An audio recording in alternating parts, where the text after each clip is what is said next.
श्रीमद जोड़ने का क्या तात्पर्य हुआ। सुखदेव जी कभी अपने गुरु का नाम नहीं लेते थे और सुखदेव जी के गुरु हैं मां श्री राधा रानी। शायद इसीलिए सुखदेव जी ने मां श्री राधा रानी को श्री नाम से संबोधित किया है और वही है श्रीमद।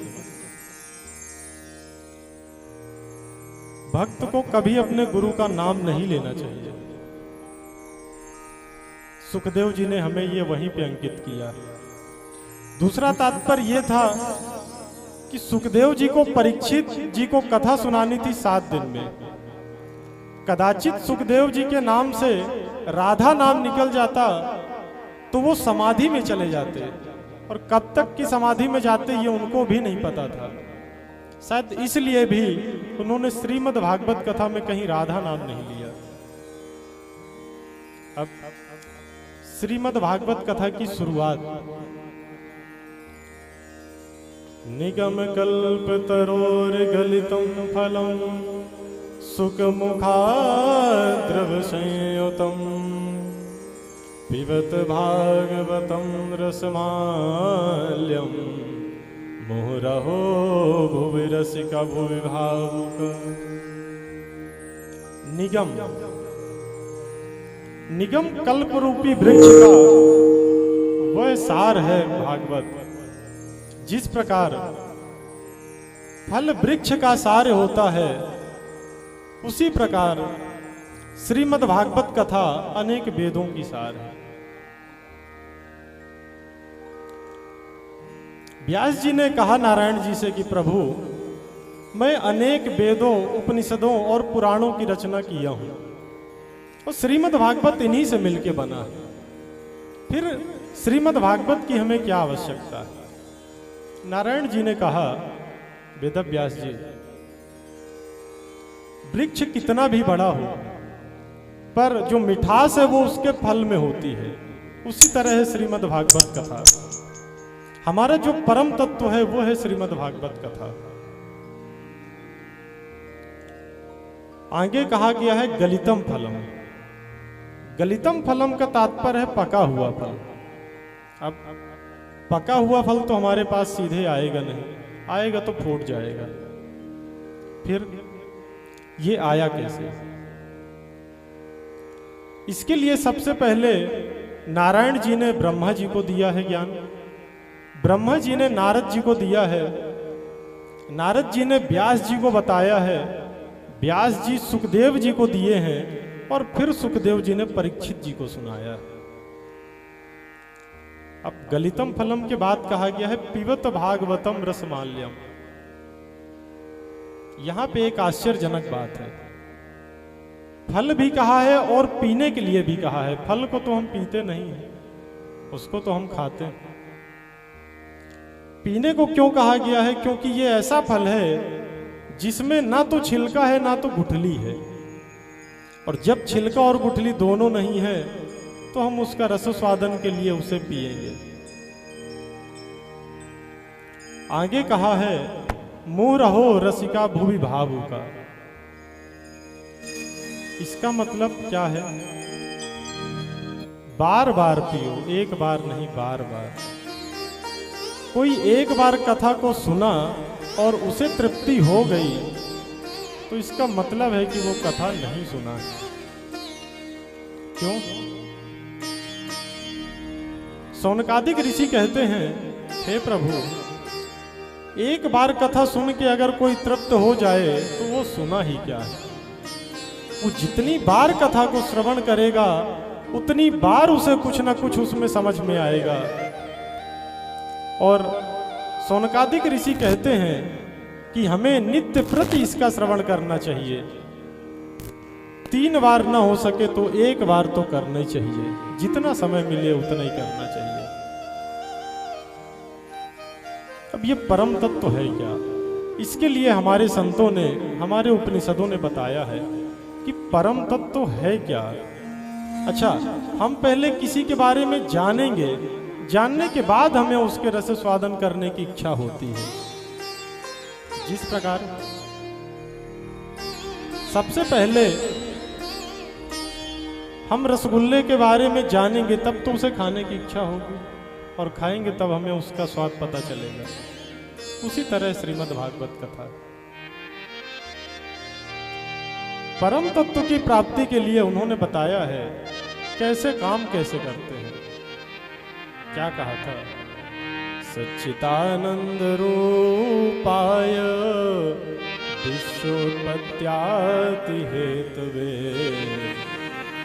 तापत्रय विनाशाय श्री कृष्णाय वयं नमः। सच्चिदानंद, सत, चित और आनंद। सत भी कृष्ण है, चित भी कृष्ण है और आनंद भी कृष्ण है। सत क्या है? सत जो परम सत्य है। सत है तो चित और आनंद की क्या आवश्यकता है? तो सत बिना चित और आनंद के जड़ है।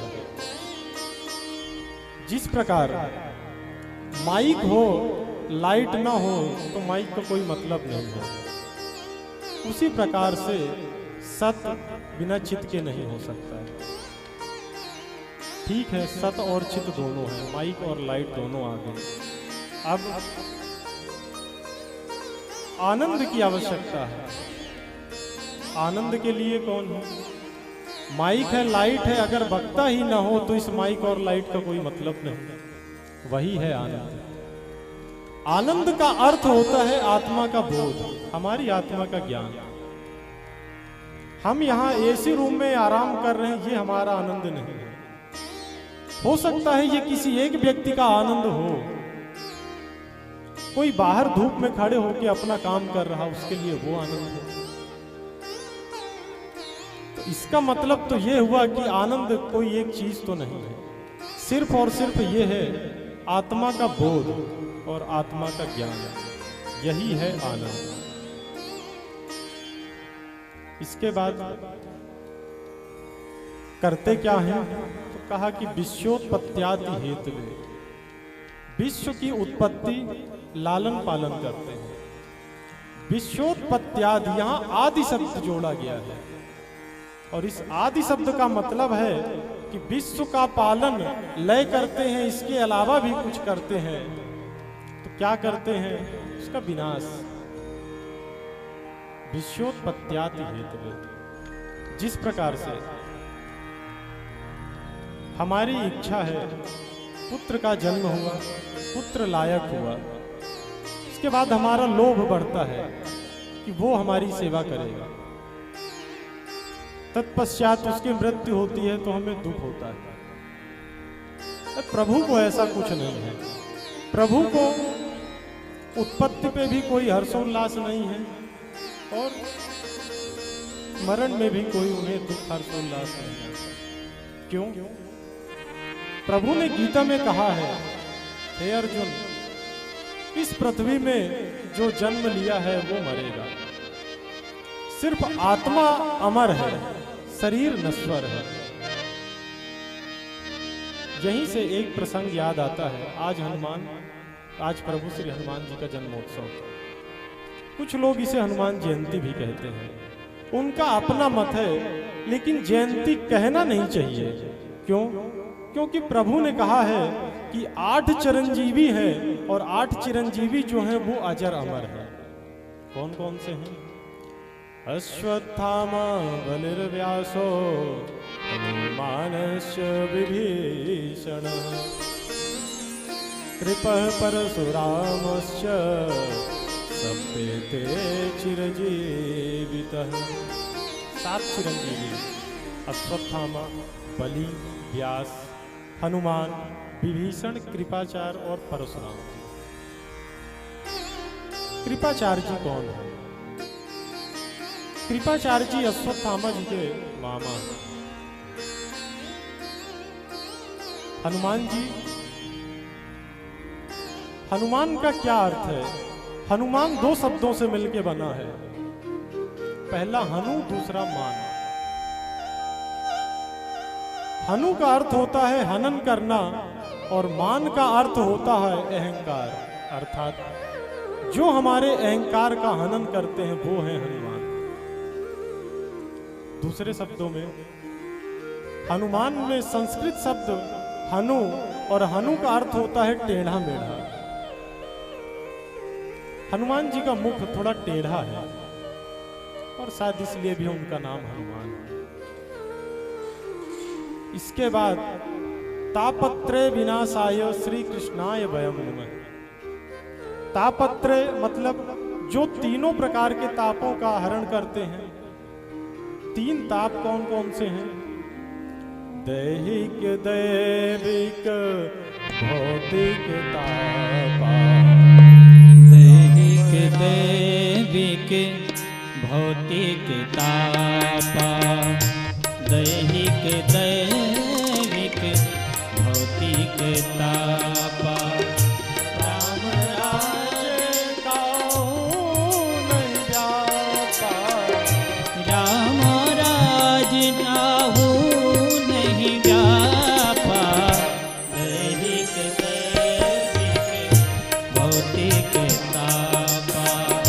दैहिक दैविक भौतिक तापा।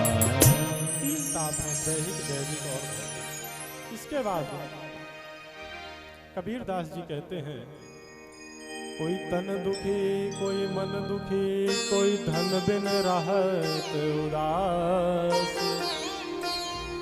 थोड़े थोड़े सब दुखी, सुखी राम के दास। हर व्यक्ति किसी न किसी बात से दुखी है। कोई तन से दुखी है, कोई मन से दुखी है, कोई धन से दुखी है। सुखी कौन है? जो प्रभु का दास है, सिर्फ वो सुखी है।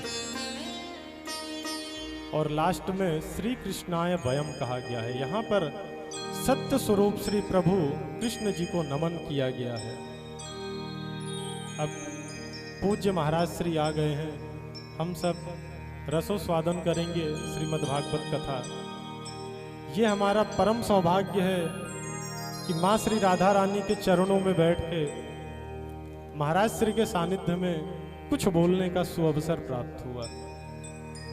जय श्री कृष्ण।